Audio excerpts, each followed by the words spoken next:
lights. Red lights. Good evening. And welcome to another Malkat Gin review.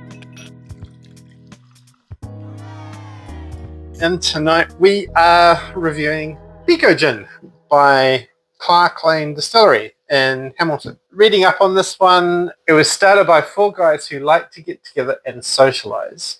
And one night they were drinking and talking about their favourite gins, and they came up with the idea of making their own. They are definitely a small batch distiller, and I know this for a fact because I was checking their website and there's a picture of the four guys standing around a still, and it happens to be a little small batch still like the one I have sitting behind us here, which you can't see because it's just off camera. They make their own alcohol and then triple distill the gin. The distinctive feature about this one, and I'm kind of intrigued because I've thought about this as a botanical for gin in the past myself, is it includes Piko Piko. Oh, it is Piko Piko. It is Piko Piko. Because it says Piko Piko on the bottle, but one is like one just says Piko Gin, but it's like... Well, it's Piko Gin, but it includes Piko Piko Piko. Piko, yeah.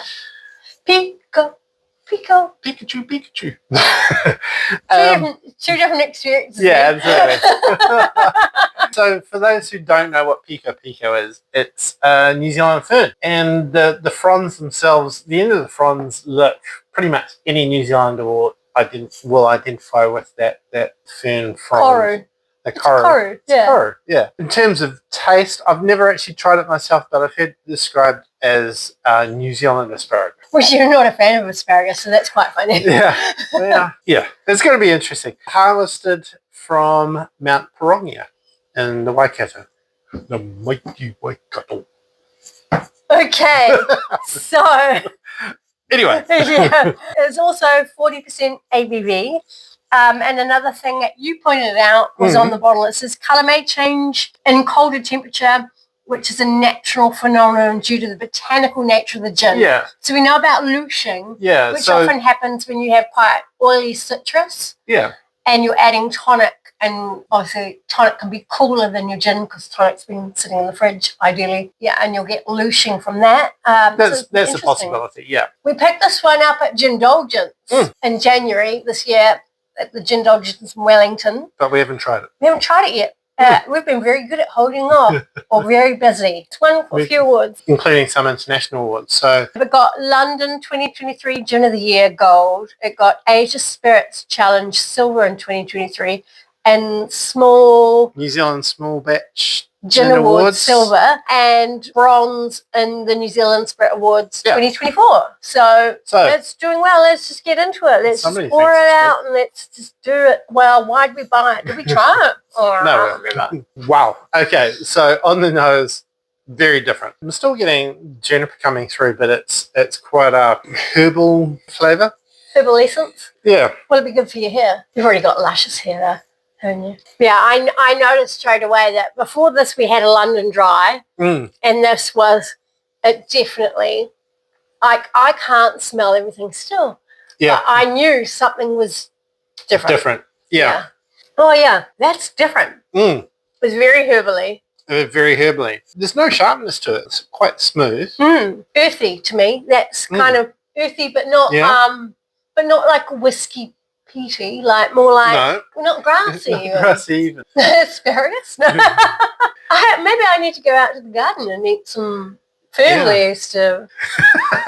Yeah, well, that would work. How would you describe that? Tasty. Yeah. So just for a bit of clarity, part of the reason I don't like asparagus is my first experience was of tinned asparagus rolls. This is a history lesson? Yeah. Full disclosure, I think, fresh asparagus and things like Asian stir fry is really good. So I think I'm trying to not put people off by going, ooh, asparagus. Yeah. Have you had an asparagus roll on good old White Death with some cream cheese? Yeah, I can't stand them. Because they're normally made with tinned asparagus, and I feel it's like mush. Yeah, okay. I'd rather have a chicken roll. It's an interesting flavour. Yeah. It's so different. I don't think you're going to want to use this in your cocktails because I think it's going to add too much complexity to it. Absolutely. But as a gin and tonic, it's really interesting. It's quite different. If you're into your botanical evils. Okay.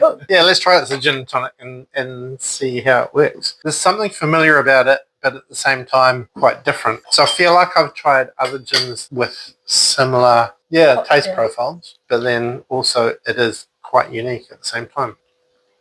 Okay, I think that works. So on the bottle it suggests pairing it with lemon, which is why I've got a slice of lemon in there. Yeah, I don't mind that. I don't mind it. Does it need more? Yeah. I think it needs more because I'm just not getting a punch, which isn't a bad thing. Nobody wants a punch in the mouth. That's not bad.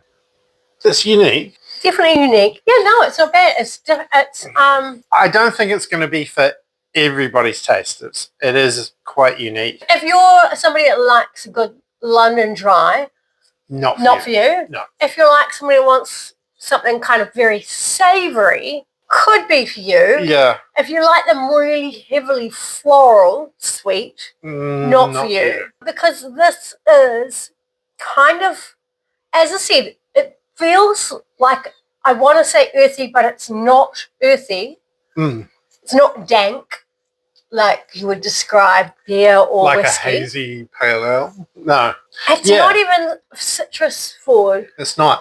And they have said that they've pulled back on the botanicals, so there's only a few botanicals in it. It makes you wonder because other New Zealand botanicals, you know, obviously we get a lot of horapito and kawakawa and occasionally pahudikawa. So pahudikawa has a very strong taste. Yeah. So you only use the tiniest amount. But it's quite a sweet profile. Yeah. So maybe that's what Piko Piko does. Yeah.